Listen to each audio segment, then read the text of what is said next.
യേശുക്രിസ്തുവിന്റെ പരിശുദ്ധമായ നാമത്തിൽ എല്ലാ പ്രിയപ്പെട്ടവർക്കും ബോണ്ടിഡ്യൂവിന്റെ പുതിയൊരു പ്രഭാത വചന ധ്യാനത്തിലേക്ക് സ്വാഗതം. കഴിഞ്ഞ ദിവസങ്ങളിലെ ആത്മീക വചന ചിന്തകൾ നിങ്ങളുടെ ഏവരുടെയും ജീവിതത്തിൽ വളരെ അനുഗ്രഹമായി തീർന്നു എന്നറിയുന്നതിൽ വളരെ സന്തോഷമുണ്ട്. കഴിഞ്ഞ ദിവസം നമ്മൾ വായിച്ച് ധ്യാനിച്ചത് എഫേസ്യ ലേഖനം 4-ാം അധ്യായം അതിൻ്റെ 1-2 വാക്യമായിരുന്നല്ലോ.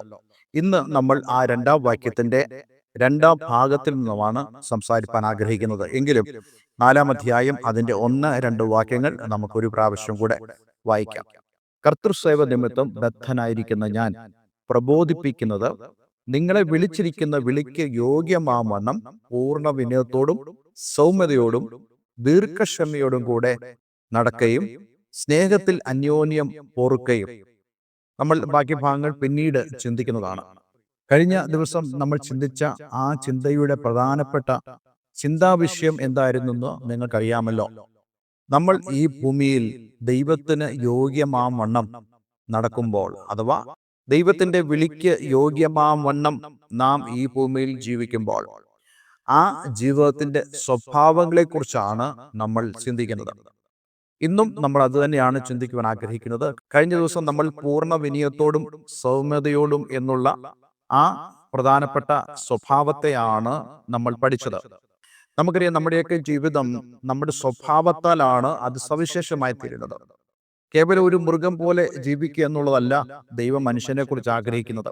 ഇനി ദൈവം മാത്രമല്ല, നമ്മളെല്ലാവരും അങ്ങനെയല്ലേ ആഗ്രഹിക്കുന്നത്? ഒരു മനുഷ്യൻ കേവലം ഒരു മൃഗം പോലെ ആഹാരം കഴിച്ചും ഓടി നടന്നും ജീവിക്കാനല്ല ദൈവം ആഗ്രഹിക്കുന്നത്. അതിനേക്കാൾ ഉപരിയായിട്ട് അവനിലൂടെ ചില ശ്രേഷ്ഠമേറിയ സ്വഭാവം സമൂഹത്തിന് ഗുണകരമായ നിലയിൽ ഉണ്ടാകണമെന്ന് എല്ലാവരും ആഗ്രഹിക്കുന്നു. അതുപോലെ തന്നെയാണ് ദൈവം നമ്മെ വിളിച്ചു. ആ വിളിക്ക് യോഗ്യമായി നാം ദൈവത്തിന്റെ മുമ്പിൽ ഈ ഭൂമിയിൽ നമ്മൾ ജീവിക്കുമ്പോൾ നമ്മളിൽ നിന്നും ദൈവം പ്രതീക്ഷിക്കുന്നതായ ചില സ്വഭാവങ്ങളുണ്ട്. ആ സ്വഭാവങ്ങളെയാണ് ഇവിടെ അപ്പോസ്തലനായ പൗലോസിലൂടെ ദൈവം നമ്മളോട് പറയുന്നത്. ആദ്യം നമ്മൾ കണ്ടു പൂർണ്ണ വിനയത്തോടും സൗമ്യതയോടെയും, രണ്ടാമത് ദീർഘക്ഷമയോടും കൂടെ നടക്കുകയും. ഈ ഒരു വിഷയമാണ് ഇന്ന് ഞാൻ നിങ്ങളോട് സംസാരിക്കാൻ ആഗ്രഹിക്കുന്നത്. എന്താണ് ദീർഘക്ഷമ? സഭാപിതാവ് എന്നറിയപ്പെടുന്ന ക്രിസോസ്റ്റം ഒരിക്കൽ ഇപ്രകാരം പറഞ്ഞു. ദീർഘക്ഷമയെ അദ്ദേഹം ഇങ്ങനെ നിർവചിച്ചു. അദ്ദേഹം പറഞ്ഞത് ഇപ്രകാരമാണ്: എല്ലാവരുടെയും ഉള്ളിലുള്ള ആത്മാവ്, അതായത് മനുഷ്യാത്മാവ്, എപ്പോഴും പ്രതികാരം ചെയ്യുന്ന മനോഭാവത്തോടുകൂടിയും അതിനുള്ള ശേഷിയുള്ളതുമാണ്. എന്നാൽ അപ്രകാരം ശേഷി ഉണ്ടെങ്കിലും ഒരിക്കലും പ്രതികാരം ചെയ്യാതെ സ്നേഹത്തിനും അതേപോലെ തന്നെ ഉദാരതയ്ക്കും പ്രാധാന്യം കൊടുത്ത് ജീവിക്കുമ്പോൾ ആ വ്യക്തിയിൽ നമുക്ക് കാണാൻ കഴിയുന്നത് ദീർഘക്ഷമ ആണ്. അപ്പോൾ ഇതാണ് ദീർഘക്ഷമ. ഞാൻ ആ ഒരു നിർവചനത്തോട് തന്നെ ചേർന്ന് നിൽക്കുവാൻ ആഗ്രഹിക്കുന്നു. പക്ഷേ ഈ ദീർഘക്ഷമ നമുക്ക് തരുവാൻ നമ്മെ സഹായിക്കുന്നത് ദൈവത്തിന്റെ ആത്മാവാണ്. കർത്താവ് യേശുക്രിസ്തുവിന്റെ ആത്മാവ് നമ്മളിൽ വസിച്ചെങ്കിൽ മാത്രമേ നമുക്ക് ഇപ്രകാരം ഒരു ദീർഘക്ഷമയോടുകൂടെ നിൽക്കുവാൻ കഴിയത്തുള്ളൂ. ദീർഘക്ഷമ എന്ന് പറയുന്നത് അതിന്റെ അർത്ഥങ്ങൾ പല വിധത്തിലാണ്, അല്ലെങ്കിൽ പല തലത്തിലാണ്. ദീർഘമായി ക്ഷമിക്കുന്ന അനുഭവമാണ് ദീർഘക്ഷമ. അതുപോലെ തന്നെ അതിൻ്റെ അകത്ത് സഹിഷ്ണുതയുമുണ്ട്, സഹിക്കുവാനുള്ളതായ ശക്തിയുമുണ്ട്. വിശുദ്ധ വേദോസ്ത എപ്പോഴും നമ്മളോട് പറയുന്നത് നമ്മൾ അശക്തരാണ്, നമ്മൾ ബലഹീനരാണ്, നമ്മൾ നമ്മളിൽ തന്നെ കുറവുള്ളവരാണ്. അതായത് ദൈവം നമ്മുടെ മുമ്പിൽ വെച്ചിരിക്കുന്ന ആ യോഗ്യത, അഥവാ ദൈവം നമ്മുടെ മുമ്പിൽ വെച്ചിരിക്കുന്ന ആ ജീവിത മാതൃക അല്ലെങ്കിൽ ജീവിത നിലവാരം, അതിലേക്ക് മനുഷ്യന്റെ സ്വയ പരിശ്രമം കൊണ്ട് അവൻ ഒരിക്കലും ചെല്ലുവാൻ കഴിയത്തില്ല. പക്ഷേ അവനിൽ വസിക്കുന്ന ദൈവത്തിന്റെ ആത്മാവിനാൽ നമുക്കിതെല്ലാം സാധ്യമാണ്. പല ആളുകളും പറയുന്ന കാര്യമാണ്, എനിക്കൊക്കില്ല ബ്രദറെ, എന്നെ കൊണ്ട് സാധ്യമാവുകയില്ല ഒരു ക്രിസ്തീയ ജീവിതം നയിക്കുവാൻ, യേശു ക്രിസ്തുവിനോടൊപ്പമുള്ള ജീവിതം ഈ ഭൂമിയിൽ നയിക്കുവാൻ എനിക്ക് സാധ്യമാവുമെന്ന് തോന്നുന്നില്ല. അങ്ങനെ ചിന്തിക്കുന്ന ആളുകളാണ് നമ്മളെല്ലാവരും. പക്ഷേ ദൈവത്തിന്റെ ആത്മാവിന്റെ സഹായം തേടിയതായ ഒരു വ്യക്തി, ആ വ്യക്തിയെ സംബന്ധിച്ചിടത്തോളം ആ വ്യക്തിക്ക് ഒന്നും പ്രയാസകരമേറിയ കാര്യമല്ല എന്ന് നമ്മൾ മനസ്സിലാക്കണം. കർത്താവ് യേശു ക്രിസ്തു പറഞ്ഞതെന്തുവാ? അധ്വാനിക്കുന്നവരും ഭാരം ചുമക്കുന്നവരും ആയുള്ളവർ എല്ലാവരും എൻ്റെ അടുക്കലേക്ക് വരുവിൻ. അവന്റെ അടുക്കലേക്കല്ലാതെ അവൻ ആരെയും വിളിക്കുന്നില്ല. അതിനർത്ഥം അവന്റെ അടുക്കലേക്ക് അവൻ നിങ്ങളെ വിളിക്കുന്നെങ്കിൽ നിങ്ങളുടെ പ്രയാസവേളകളിൽ നിങ്ങളെ സഹായിക്കുവാൻ ശക്തനായ ഒരുവന്റെ അടുക്കിലേക്കാണ് ദൈവം നിങ്ങളെ വിളിക്കുന്നത്. പത്രോസിനെ യേശു വിളിച്ചു, നീ വരിക എന്ന് പറഞ്ഞു. അതെ, എവിടെ വെച്ചാണ് അവനോട് വരിക എന്ന് പറയുന്നത്? അതെ, ആ നടുക്കടലിൽ അവന്റെ ആ ബോട്ടിൽ നിന്നും ഇറങ്ങി വെള്ളത്തിന് മീതെ യേശു നടന്നതുപോലെ നടന്നു വരുവാനാണ് പത്രോസ് യേശുവിനോട് ആവശ്യപ്പെട്ടതും യേശു അതിന് അവനോട് കൽപ്പിക്കുന്നതും. പക്ഷെ യേശു അവനെ വിളിച്ചെങ്കിൽ ആ വിളിയിൽ അവന് വേണ്ടതെല്ലാം ഉണ്ട്. അതായത് ആ കടലിൽ അന്നേരം ഉണ്ടായിരുന്ന ആ ഭീകരമായ കൊടുങ്കാറ്റ്, അതേപോലെ തന്നെ ഇളകി മറിയുന്നതായ കടൽ, വലിയ തിരകൾ, ഇതെല്ലാം തന്നെ അസ്വസ്ഥതപ്പെടുത്തുന്നതാണെങ്കിലും വിളിച്ചത് യേശുവാണ് എന്നുള്ള ആ ഒരു പ്രത്യേകത പത്രോസിന്റെ ജീവിതത്തിലുണ്ടായിരുന്നു. അതുകൊണ്ട് തനിക്ക് ഈ തിരമാലകളെയോ ഈ കൊടുങ്കാറ്റിനെയോ അതിജീവിക്കുവാൻ ഒരിക്കലും ഒറ്റയ്ക്ക് സാധ്യമല്ല. പക്ഷേ സഹായിക്കുന്ന ഒരുവൻ അവനോടുകൂടി ഉണ്ട് എന്നുള്ളതായ ആ അറിവ്, ആ വസ്തുത തീർച്ചയായിട്ടും പത്രോസിന് കൊടുക്കുന്ന ധൈര്യം ചെറുതല്ല. അവൻ മുങ്ങിത്താഴം തുടങ്ങിയപ്പോൾ യേശുവിന്റെ കരത്തിനെ പിടിച്ച് എഴുന്നേൽപ്പിച്ചു. യേശുവില്ലായിരുന്നെങ്കിൽ അത് സാധ്യമാകുമായിരുന്നോ? ഇല്ല, ഒരിക്കലും സാധ്യമാകുമായിരുന്നില്ല.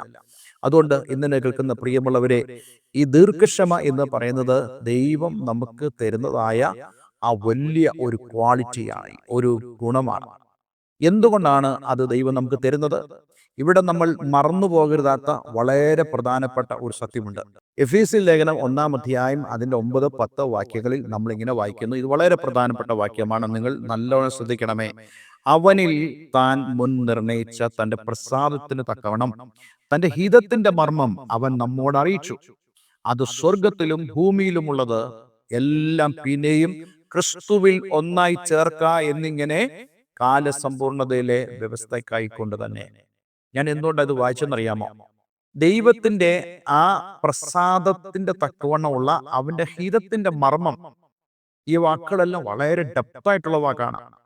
ദൈവഹിതം, ദൈവത്തിന്റെ ഹിതം എന്താണ്? ദൈവത്തിന്റെ ആഗ്രഹം എന്താണ്? നമുക്കറിയാം, നമ്മൾ ഈ ഭൂമിയിൽ ജീവിക്കുന്നത്, നമ്മൾ നമ്മുടെ ഭവനത്തിലായിരിക്കുന്നത്, നമുക്ക് അവിടെ ചില ആഗ്രഹങ്ങളുണ്ട്. അതുപോലെ തന്നെ ദൈവത്തിനും ആഗ്രഹമുണ്ട് ഈ ഭൂമിയെക്കുറിച്ച്. ഈ ഭൂമിയെ, ഈ ലോകത്തെക്കുറിച്ച് ദൈവത്തിന് ചില ആഗ്രഹങ്ങളുണ്ട്.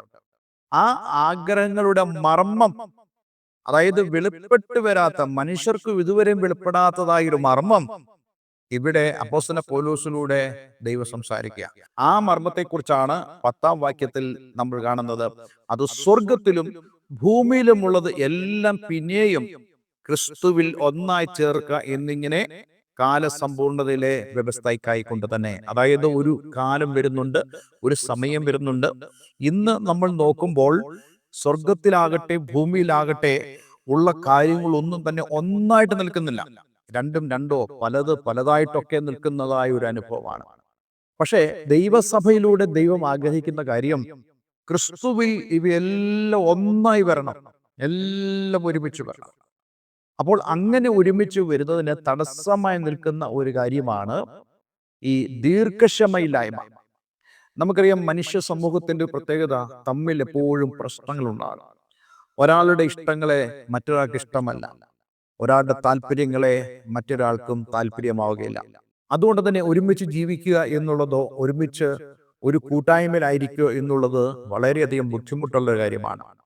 ഈ സമയത്ത് നമ്മൾ മനസ്സിലാക്കേണ്ട ഒരു കാര്യമാണ്, ദൈവം നമുക്ക് തരുന്നതായ കൃപ, ദൈവം നമുക്ക് തരുന്നതായ സഹായം, ആ സഹായം നമ്മൾ ദീർഘമായി ക്ഷമിക്കാനുള്ള സഹായമാണ്.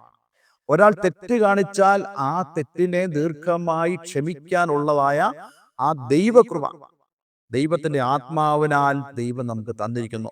അതുകൊണ്ട് ഈ ഭൂമിയിൽ നമ്മൾ ആയിരിക്കുമ്പോൾ നമ്മുടെ സ്വഭാവത്തിന്റെ ഒരു പ്രധാനപ്പെട്ട സവിശേഷത ഈ ദീർഘക്ഷമയായിരിക്കണം. പലപ്പോഴും നമ്മുടെ ദീർഘക്ഷമ വെല്ലുവിളിക്കപ്പെടുന്ന സാഹചര്യങ്ങളുണ്ട്. പക്ഷെ അതിന്റെ നടുവിൽ പോലും ദൈവമത്തേക്ക് നോക്കി എനിക്ക് നിങ്ങൾക്കും പ്രാർത്ഥിക്കാനും ദൈവത്തെ ആ വിഷയങ്ങളെല്ലാം നമുക്ക് ഉണർത്തിക്കുവാനും കഴിയുന്നുണ്ടെങ്കിൽ, ദൈവത്തിന്റെ ആത്മാവ് നമ്മുടെ സഹായത്തിനായി കടന്നു വന്ന് ദീർഘമായി ക്ഷമിക്കാൻ കഴിയാത്ത വ്യക്തിയോട് പോലും ദീർഘമായി ക്ഷമിക്കുവാൻ ദൈവം നമ്മെ സഹായിക്കുന്നു.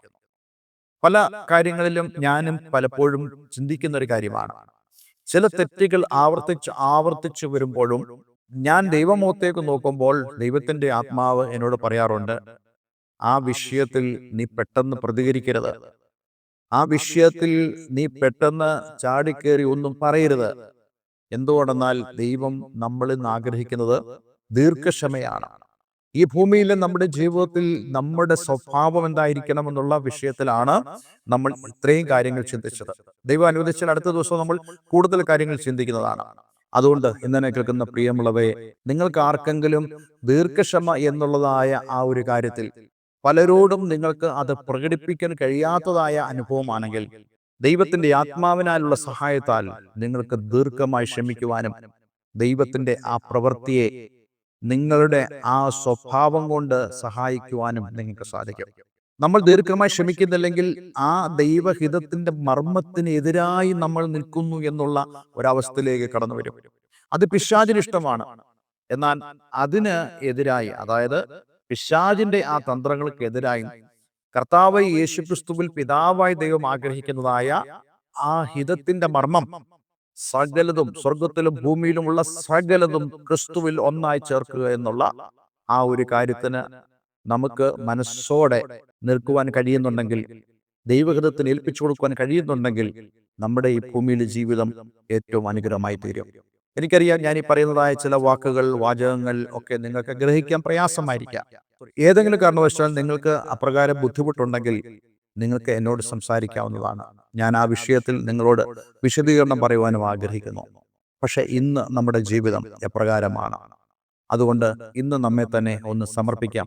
കർത്താവേ, നിന്റെ ആത്മാവിനാൽ എന്നെ സഹായിക്കണമേ. ജീവിതത്തിലുള്ള ഏത് വിഷയങ്ങളാണെങ്കിൽ പോലും ദൈവം നിന്നെ സഹായിക്കുകയും വിഷയങ്ങളുടെ നടുവിൽ വിജയം പ്രാപിപ്പാൻ, പ്രശ്നങ്ങളുടെ നടുവിൽ നീ വിജയാളിയായി തീരുവാൻ ദൈവം നിന്നെ സഹായിക്കും. ആയതിനുള്ള സമർപ്പണം നമ്മുടെ ജീവിതത്തിൽ ഉണ്ടാകട്ടെ എന്ന് ഞാൻ ആഗ്രഹിക്കുന്നു, പ്രാർത്ഥിക്കുന്നു. ഒരു നിമിഷം നമുക്ക് ദൈവസ്ഥലിൽ പ്രാർത്ഥിക്കാം. സ്വർഗീയ പിതാവേ, ഇന്ന് ഞങ്ങളെ കേൾപ്പിച്ച നല്ല വചനത്തിനായി സ്തോത്രം. കർത്താവേ, ഈ ഭൂമിയിൽ ഞങ്ങൾ ജീവിക്കുമ്പോൾ, ദൈവഹിതപ്രകാരം ജീവിക്കുമ്പോൾ, ദൈവം മുമ്പാകെ ജീവിക്കുമ്പോൾ, ഞങ്ങളിൽ കാണേണ്ടതായ, ഞങ്ങളിൽ ഉളവാകേണ്ട, ഞങ്ങളിൽ പ്രകടിതമായി തീരേണ്ട സ്വഭാവങ്ങളെക്കുറിച്ച് ഞങ്ങൾക്ക് ചിന്തിപ്പാൻ തക്കോണം ഇടയായി തീർന്നല്ലോ. കർത്താവെ, ദീർഘക്ഷമ എന്നുള്ളതായ ആ അനുഗ്രഹിക്കപ്പെട്ട സ്വഭാവം ഞങ്ങളുടെ പരിശ്രമങ്ങളിലല്ല ഉണ്ടാകേണ്ടതെന്നും ദൈവത്തിൻ്റെ ആത്മാവിൻ്റെ സഹായത്താൽ ഞങ്ങൾക്ക് ആ സ്വഭാവങ്ങളെ പ്രകടിപ്പിക്കുവാൻ ഇടയാകണമെന്ന് പ്രാർത്ഥിക്കുന്നു. പ്രാർത്ഥന കേട്ടതിനായി നന്ദി. യേശുക്രിസ്തുവിൻ നാമത്തിൽ തന്നെ. ആമേൻ, ആമേൻ. ഇന്നത്തെ വചനധ്യാനം നിങ്ങളുടെ ജീവിതത്തിൽ വളരെ അനുഗ്രഹമായി തീർന്നു എന്ന് ഞാൻ വിശ്വസിക്കുന്നു. ഈ സ്ക്രീനിൽ കാണുന്ന ഫോൺ നമ്പറുകളിൽ ഞങ്ങളെ വിളിക്കുക. എല്ലാവരും ദൈവം അനുഗ്രഹിക്കട്ടെ. Have A nice day. God bless you all.